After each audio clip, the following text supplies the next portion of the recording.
स्वागत है दोस्तों। एक बार फिर से चलते हैं प्रेमचंद जी के साहित्य सागर में और पढ़ते हैं कहानी बड़े घर की बेटी। बेनी माधव सिंह गोरीपुर गांव के जमींदार और नंबरदार थे। उनके पितामह किसी समय बड़े धन धान्य से संपन्न थे।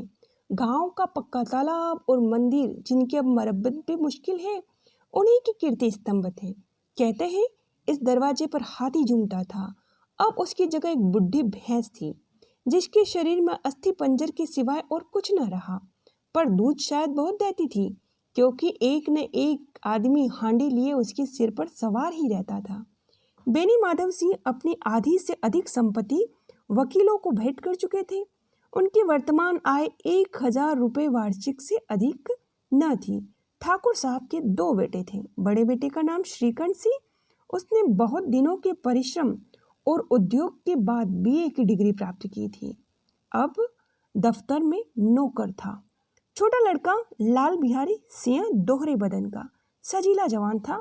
भरा हुआ मुखड़ा, चौड़ी छाती, भैंस का 2 सेर ताजा दूध वह उठकर कब सवेरे पी जाता था। श्रीकंठ सिंह की दशा बिल्कुल विपरीत थी। इन नेत्र प्रिय गुणों को उन्होंने बीए इन्हीं 2 अक्षरों पर न्यौछावर कर दिया। इन 2 अक्षरों ने उनके शरीर को निर्बल और चेहरे को कांतिहीन बना दिया। इसी से वैद्यक ग्रंथों पर उनका विशेष प्रेम था। आयुर्वेदिक औषधियों पर उनका अधिक विश्वास था। शाम सवेरे उनके कमरे से प्रायः खरल की सुरीली कर्ण मधुर ध्वनि सुनाया करती थी। लाहौर और कलकत्ते के वैद्यों से बड़ी लिखा पड़ी रहती थी। श्रीकंठ इस अंग्रेजी डिग्री के अधिपति होने पर भी अंग्रेजी सामाजिक प्रथाओं के विशेष प्रेमी न थे, बल्कि वह बहुधा बड़े जोर से इनकी निंदा करते और तिरस्कार किया करते थे। इसी से गांव में उनका बड़ा सम्मान था। दशहरे के दिनों में वह बड़े उत्साह से रामलीला होते और स्वयं किसी न किसी पात्र का पार्ट लेते। गोरीपुर में रामलीला के वही जन्मदाता थे। प्राचीन हिंदू सभ्यता का गुणगान उनकी धार्मिकता का प्रधान अंग था। सम्मिलित कुटुंब के तो वह एकमात्र उपासक थे। आजकल स्त्रियों को कुटुंब में मिलजुल कर रहने की जो अरुचि होती है, उसे वह जाति और देश दोनों के लिए हानिकारक समझते हैं। यही कारण था कि गांव की ललनाएं उनके निंदक थी। कोई तो उन्हें अपना शत्रु समझने भी संकोच नहीं करती। स्वयं उनकी पत्नी को भी इस विषय में उनसे विरोध था। वह इसलिए नहीं कि उसे अपने सास ससुर, देवर जेठ आदि से घृणा थी, बल्कि उसका विचार था कि यदि बहुत कुछ सहने और तरह देने पर भी परिवार के साथ निर्वाह न हो सके, तो आए दिन की कला से जीवन को नष्ट करने की अपेक्षा यही उत्तम है कि अपनी खिचड़ी अलग पकाई जाए। आनंदी एक बड़े उच्च कुल की लड़की थी। उसके माँ बाप एक छोटी सी रियासत के ताल्लुकीदार थे। विशाल भवन, एक हाथी, 3 कुत्ते, बाज, बकरी, शिकरे, जाड़, फानूस, ऑनरेरी मजिस्ट्रेट और ऋण, जो एक प्रतिष्ठित ताल्लुकेदार के भोग्य पदार्थ थे, सभी यहाँ विद्यमान थे। नाम था भूप सिंह। बड़े उदात्त चित्त और प्रतिभाशाली पुरुष थे, पर दुर्भाग्य से लड़का एक भी न था। 7 लड़कियां हुई और देवयोग से सबकी सब जीवित। पहली उमंग में तो उन्होंने 3 ब्याह दिल खोल कर किए, पर 15-20 हजार रुपयों का कर्ज सिर पर हो गया और आंख खुली तो हाथ समेट लिया। आनंदी चौथी लड़की थी। वह अपनी सब बहनों से बहुत अधिक रूपवान और गुणवान थी और ठाकुर भूप सिंह भी उसे बहुत प्यार करते थे। सुंदर संतान को कदाचित उसके माता पिता भी अधिक चाहते हैं। ठाकुर साहब बड़े धर्म संकट में थे कि इसका विवाह कहाँ करूं। न तो यही चाहते थे कि ऋण का बोझ बढ़े और न ही यह स्वीकार था कि उसे अपने को भाग्यहीन समझना पड़े। एक दिन श्रीकंठ उनके पास किसी चंदे का रुपया मांगने आए। शायद नागरी प्रचार का चंदा था। भूप सिंह उनके स्वभाव रीझ गए और धूमधाम से श्रीकंठ का आनंदी के साथ विवाह हो गया। आनंदी अपने नए घर में आई। यहाँ का रंग ढंग कुछ और ही था। जिस टीम टाम से उससे बचपन की आदत पड़ी हुई थी, वह यहाँ नाम मात्र भी न था। हाथी घोड़े को तक कहना ही क्या, कोई सजी हुई सुंदर बहली तक न थी। रेशमी स्लीपर साथ लाई थी, पर यहाँ बाग कहाँ। मकान में खिड़कियां तक न थीं, न जमीन पर फर्श, न दीवार पर तस्वीरें। यह एक सीधा साधा देहाती गृहस्थी का मकान था। किंतु आनंदी ने थोड़े ही दिनों में अपने को इस नई अवस्था का ऐसा अनुकूल बना लिया मानो उसने विलास के सामान कभी देखे ही न थे। एक दिन दोपहर के समय लाल बिहारी सिंह 2 चिड़िया लिए हुआ आया और भावच से बोला, जल्दी से पका दो, मुझे भूख लगी है। आनंदी भोजन बनाकर उसकी राह देख रही थी। अब वह नया व्यंजन बनाने बैठी। हांडी में देखा तो घी पाव भर से अधिक न था। बड़े घर की बेटी किफायत क्या जाने, उसने सब घी मांस में डाल दिया। लाल बिहारी खाने बेटा तो दाल में घी न था। बोला, दाल में घी क्यों नहीं छोड़ा? आनंदी ने कहा, घी सब मांस में पड़ गया। लाल बिहारी जोर से बोला, अभी परसों ही तो घी आया था, इतना जल्दी कैसे उठ गया? आनंदी ने उत्तर दिया, आज तो कुल पाव भर रहा होगा, वह सब मैंने मांस में डाल दिया। जिस तरह सूखी लकड़ी जल्दी से जल्दी जल उठती है, उसी तरह शुदा से बावला मनुष्य जरा जरा सी बात पर तिनक जाता है। लाल बिहारी को भावच की यह ढिठाई बहुत बुरी मालूम हुई। तिनक कर बोला, मैके में तो चाहे घी की नदी बहती हो, स्त्री गालियां सह लेती हैं, मार भी सह लेती हैं, पर मायके की निंदा उसे कभी सहन नहीं होती। आनंदी मुंह फेर कर बोली, हाथी मरा भी तो 9 लाख का, वहां इतना घी नित्य नाई कहार खा जाते हैं। लाल बिहारी जल गया, थाली उठाकर पटक दी और बोला, जी चाहता है जीभ पकड़कर खींच लूं। आनंदी को भी क्रोध आया, मुंह लाल हो गया और बोली, वह होते तो आज मजा चखा थी। वह अपड़ उज्जड़ ठाकुर से न रहा गया। उसकी स्त्री एक साधारण जमींदार की बेटी थी। वह जी चाहता तब उस पर हाथ साफ कर लिया करता था। खड़ा उठाकर आनंदी की ओर जोर से फेंकी और बोला, जिसके गुमान पर भूली हुई हो उसे भी देखूंगा और तुम्हें भी। आनंदी ने हाथ से खड़ाऊ रोकी, सिर बच गया, पर उंगली में बड़ी चोट आई। क्रोध के मारे हवा से हिलते पत्ते की भांति कांपती हुई अपने कमरे में जाकर खड़ी हो गई। स्त्री का बल और साहस, मान और मर्यादा पति तक है। उसे अपने पति के बल और पौरुषत्व पर घमंड होता है। आनंदी खून का घूंट पीकर रह गई। श्रीकंठ सिंह शनिवार को आया करते थे। बृहस्पतिवार की यह घटना हुई। 2 दिन आनंदी कोप भवन में रही, न कुछ खाया न पिया, उनकी बाट देखती रही। अंत में शनिवार को वह नियमानुकूल संध्या समय घर आए। बाहर बैठकर कुछ इधर उधर की बातें की, कुछ देश काल संबंधी समाचार, कुछ नए मुकदमे आदि की चर्चा करने लगे। यह वार्तालाप रात 10 बजे तक होता रहा। गांव के भद्र पुरुषों को इन बातों में ऐसा आनंद मिलता था कि खाने पीने की भी सुधि नहीं रहती। श्रीकंठ को पिंड छुड़ाना मुश्किल हो जाता था। 2-3 घंटे आनंद ने बड़े कष्ट से काटे। किसी तरह भोजन का समय आया, पंचायत उठी। एकांत हुआ तो लाल बिहारी ने कहा, भैया जरा आप भाभी को समझा दीजिएगा, मुंह संभाल कर बातचीत किया करें, नहीं तो एक दिन अनर्थ हो जाएगा। बेनी माधव सिंह ने बेटे की ओर साक्षी दी, हाँ बहू बेटियों को यह स्वभाव अच्छा नहीं, मर्दों के मुंह लगे। लाल बिहारी, वह बड़े घर की बेटी है तो हम भी कोई कुर्मी कहार नहीं। श्रीकंठ ने चिंतित स्वर में कहा, आखिर क्या बात हुई? लाल बिहारी ने कहा, कुछ भी नहीं, यूं तो आप उलझ पड़ी, मायके के सामने हम लोगों को कुछ समझती ही नहीं। श्रीकंठ खाना खाकर आनंदी के पास गए। वह भरी बैठी थी। यह हजरत भी कुछ तीखे थे। आनंदी ने पूछा, चित्त तो प्रसन्न है? श्रीकंठ बोले, बहुत प्रसन्न, पर तुमने आजकल घर में ये क्या उपद्रव मचा रखा है? आनंदी की त्योरियों पर बल पड़ गए। झुंझलाहट के मारे बदन में ज्वाला सी दहक उठी। बोली, जिसने तुम्हें यह आग लगाई है उसे पाऊं, मुंह झुलस दूं? श्रीकंठ, इतनी गर्म क्यों हो रही हो, बात तो कहो। आनंदी, क्या कहूँ, यह मेरे भाग्य का फेर है, नहीं तो यह गंवार छोकरा जिसको चपरासीगिरी करने का भी शऊर नहीं, मुझे खड़ाऊ से मारकर यूं न करता। श्रीकंठ, सब हाल साफ साफ कहा तो मालूम हो, मुझे तो कुछ पता नहीं चल रहा। आनंदी, परसों तुम्हारे लाडले भाई ने मुझे मांस पकाने को कहा, घी हांडी में पाव भर से ज्यादा न था, सब मैंने मांस में डाल दिया। जब खाने बैठा तो कहने लगा, दाल में घी क्यों नहीं है? बस इसी पर मेरे मायके को भला बुरा कहने लगा। मुझसे रहा न गया।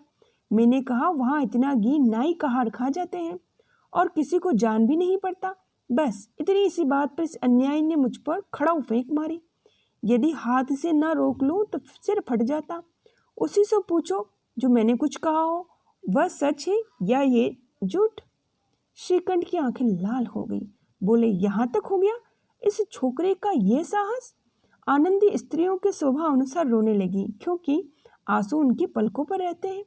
श्रीकंठ बड़े धैर्यवान और शांत पुरुष थे।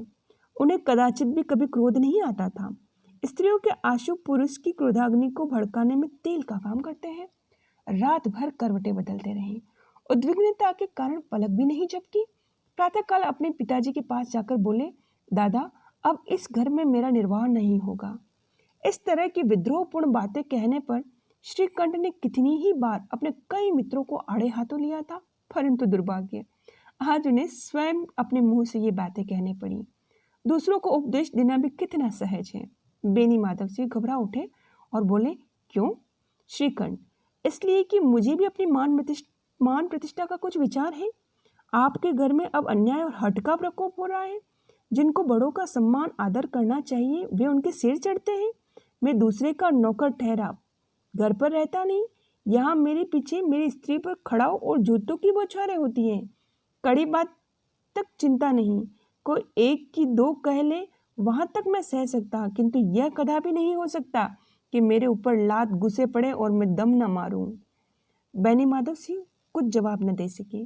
श्रीकंठ सदैव उनका आदर करते थे। उनके ऐसे तेवर देखकर बुढ़ा ठाकुर अवाक रह गया।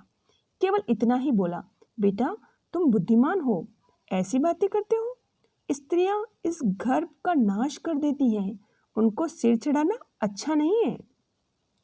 श्रीकंठ, इतना मैं जानता हूँ, आपके आशीर्वाद से ऐसा मूर्ख भी नहीं हूँ। आप स्वयं जानते हैं कि मेरे ही समझाने बुझाने से इस गांव में कई घर संभल गए, पर जिस स्त्री की मान प्रतिष्ठा का ईश्वर के दरबार में उत्तरदाता हूँ, उसके प्रति ऐसा घोर अन्याय और पशुवत व्यवहार मुझे असह्य है। आप सच मानिए, मेरे लिए कुछ कम नहीं है कि लाल बिहारी को कुछ दंड नहीं होता।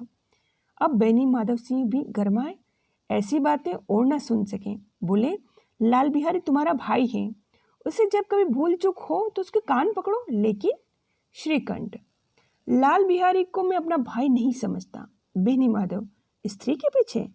श्रीकंठ, जी नहीं, उसकी क्रूरता और अविवेक के कारण। दोनों कुछ देर चुप रहे। ठाकुर साहब लड़के का क्रोध शांत करना चाहते थे, लेकिन यह स्वीकार नहीं करना चाहते थे कि लाल बिहारी ने कुछ अनुचित काम किया है। इसी बीच गांव के कई और सज्जन हुक्का चिलम पीने के बहाने वहां आ बैठे। कई स्त्रियों ने जब ये सुना कि श्रीकंठ पत्नी के पीछे पिता से लड़ने को तैयार है, तो उन्हें बड़ा हर्ष हुआ। दोनों पक्षों की मधुर वाणियां सुनने के लिए उनकी आत्माएं तिल मिलाने लगी। गांव में कुछ ऐसे कुटिल मनुष्य भी थे जो कुल की नीतिपूर्ण गति पर मन ही मन जलते थे। वे कहा करते थे, श्रीकंठ अपने बाप से दबता है, इसलिए वह दब्बू है। उसने विद्या पढ़ी, इसलिए वह किताबों का कीड़ा है। बेनी माधव सिंह उसकी सलाह के बिना कोई काम नहीं करते, यह उनकी मूर्खता है। इन महानुभावों की शुभकामनाएं आज पूरी होती दिखाई दी। कोई हुक्का पीने के बहाने, कोई लगान की रसीद दिखाने के बहाने आकर बैठ गया। बेनी माधव सिंह पुराने आदमी थे, इन भावों को ताड़ गए। उन्होंने निश्चय किया कि चाहे कुछ भी क्यों न हो जाए, इन द्रोहियों को ताली बजाने का अवसर न दूंगा। परंतु तुरंत कोमल शब्दों में बोले, बेटा, मैं तुमसे बाहर नहीं हूँ, तुम्हारा जो जी चाहे करो। अब तो लड़के से अपराध हो गया। इलाहाबाद का अनुभव रहित जल्लाया हुआ ग्रेजुएट इस बात को समझ नहीं सका। उसे डिबेटिंग क्लब में अपनी बात पर अड़ने की आदत थी। इन हथकंडों की उसे क्या खबर। बाप ने जिस मतलब से बात पलटी थी वह समझ नहीं सका। बोला, लाल बिहारी के साथ अब इस घर में नहीं रह सकता। बेनी माधव, बेटा, बुद्धिमान लोग मूर्खों की बातों पर ध्यान नहीं देते। वह बेसमझ लड़का है, उससे जो कुछ भूल हुई है उसे तुम बड़े होकर क्षमा करो। श्रीकंठ, उसकी इस दुष्टता को मैं कदापि सह नहीं सकता। या तो वही इस घर में रहेगा या फिर मैं। आपको यदि वह ज़्यादा प्यारा है तो मुझसे विदा लीजिए और मैं अपना भार अपने आप संभाल लूँगा। यदि मुझे रखना चाहते हैं तो उससे कहीं चला जाए यहाँ से। बस यही मेरा अंतिम निश्चय है। लाल बिहारी सिंह दरवाजे की चौखट पर चुपचाप खड़ा बड़े भाई की बातें सुन रहा था। वह उनका बहुत आदर करता था। उसे कभी इतना साहस न था कि श्रीकंठ के सामने चारपाई पर भी बैठ जाए, हुक्का पी ले या पान खा ले, बाप का भी वह इतना मान न करता था। श्रीकंठ का भी उस पर बड़ा हार्दिक स्नेह था। अपने होश में उन्होंने कभी उससे गुड़का तक न था। वह इलाहाबाद से आते तो उसके लिए कोई न कोई वस्तु अवश्य लाते। मुकद्दर की जोड़ी उन्होंने ही बनवा कर दी थी। पिछले साल जब उसने अपने से ड्योढ़ी जवान को नागपंचमी के दिन दंगल में पछाड़ दिया तो उन्होंने पुलकित होकर अखाड़े में ही जाकर उसे गले लगा लिया। 5 रुपए लुटाए थे। ऐसे भाई के मुंह से आज ऐसी हृदय विदारक बातें सुनकर लाल बिहारी को बड़ी ग्लानि हुई। वह फूट फूट कर रोने लगा। इसमें संदेह नहीं कि अपने किए पर पछता रहा था। भाई के आने से एक दिन पहले से उसकी छाती धड़कती थी। देखूं भैया क्या कहते हैं, मैं उनके सम्मुख कैसे जाऊंगा, उनसे कैसे बोलूंगा, मेरी आंखें उनके सामने कैसे उठेगी। उसने समझा था कि भैया मुझे बुलाकर समझा देंगे। इस आशा के विपरीत आज उन्हें निर्दयता की मूर्ति बने हुए पाया। वह मूर्ख था, परंतु उसका मन कहता था भैया मेरे साथ अन्याय कर रहे हैं। यदि श्रीकंठ उसे अकेले में बुलाकर 2-4 बातें कह देते, इतना ही नहीं 2-4 तमाचे भी लगा देते तो कदाचित उसे इतना दुख ना होता। पर भाई का यह कहना कि अब मैं सूरत नहीं देखना चाहता, लाल बिहारी से सहा ना गया। वो रोता हुआ घर आया। कोठरी में जाकर कपड़े पहने आंखें पोंछी जिसमें कोई यह न समझे कि वह रोता है। तब आनंदी ने द्वार पर आकर बोला, भाभी भैया ने निश्चय किया है कि वो मेरे साथ इस घर में नहीं रहेंगे। अब वो मेरा मुंह नहीं देखना चाहते, इसलिए मैं जाता हूँ। अब मैं उन्हें अपना मुंह नहीं दिखाऊंगा। मुझसे जो अपराध हुआ है मुझे क्षमा करना। यह कहते कहते लाल बिहारी का गला भर गया। इस समय लाल बिहारी सिर झुकाए आनंदी के द्वार पर खड़ा था। उसी समय श्रीकंठ सिंह भी आंखें लाल किए बाहर से आया। भाई को खड़ा देखा तो घृणा की आंखें फेर ली और कतरा कर निकल गए, मानो उसकी परछाई से दूर भागते हो। आनंदी ने लाल बिहारी की शिकायत तो की थी, लेकिन अब मन ही मन पछता रही थी। वह स्वभाव से दयावती थी। उसे इसका तनिक भी ध्यान न था कि बात इतनी बढ़ जाएगी। वह मन से अपने पति पर झुंझला रही थी, तो वह इतनी गर्म क्यों हो गई। उस पर भी उसे भय लगा हुआ था कि कहीं मुझसे इलाहाबाद चलने को कहेंगे तो कैसे क्या करूँगी।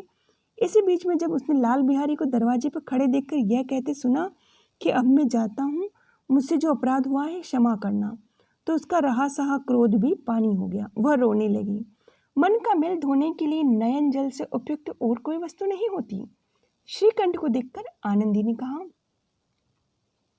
लाला बाहर खड़े बहुत रो रहे थे। श्रीकंठ, तो मैं क्या करूं? आनंदी, भीतर बुला लो, मेरी जीभ को आग लगे, मैंने कहाँ से यह झगड़ा उठाया। श्रीकंठ, मैं नहीं बुलाऊंगा। आनंदी, पछताओगे, उन्हें बहुत ग्लानि हो रही, ऐसा न हो कि कहीं चल दें। श्रीकंठ नहीं उठे। इतने में लाल बिहारी ने फिर से आकर कहा, भाभी भैया से मेरा प्रणाम कह दो। वह मेरा मुख नहीं देखना चाहते, इसलिए मैं भी अपना मुख उन्हें नहीं दिखाना चाहता। लाल बिहारी इतना कहकर लौट गया और शीघ्रता से दरवाजे की ओर बढ़ा। अंत में आनंदी कमरे से निकली और उसका हाथ पकड़ लिया। लाल बिहारी ने पीछे फिरकर देखा, आंखों में आंसू भरे हुए बोला, मुझे जाने दो। आनंदी, कहाँ जाते हो? लाल बिहारी, जहाँ मेरा कोई मुंह ना देखे। आनंदी, मैं नहीं जाने दूंगी। लाल बिहारी, मैं तुम लोगों के साथ रहने की योग्य नहीं हूँ। आनंदी, तुम्हें मेरी सौगंध जो एक पाँव भी आगे बढ़ाया। लाल बिहारी, जब तक मुझे यह मालूम न हो जाए कि भैया का मन मेरी तरफ से साफ हो गया, तब तक मैं इस घर में कदापि न रहूँगा। आनंदी, मैं ईश्वर को साक्षी देकर कहती हूँ कि तुम्हारी ओर से मेरे मन में तनिक भी मैल नहीं है। अब श्रीकंठ का हृदय भी पिघला। उन्होंने बाहर आकर लाल बिहारी को गले लगा दिया। दोनों भाई खूब फूट फूट कर रोए। लाल बिहारी ने सिसकते हुए कहा, भैया अब कभी मत कहना कि तुम्हारा मुंह नहीं देखूंगा।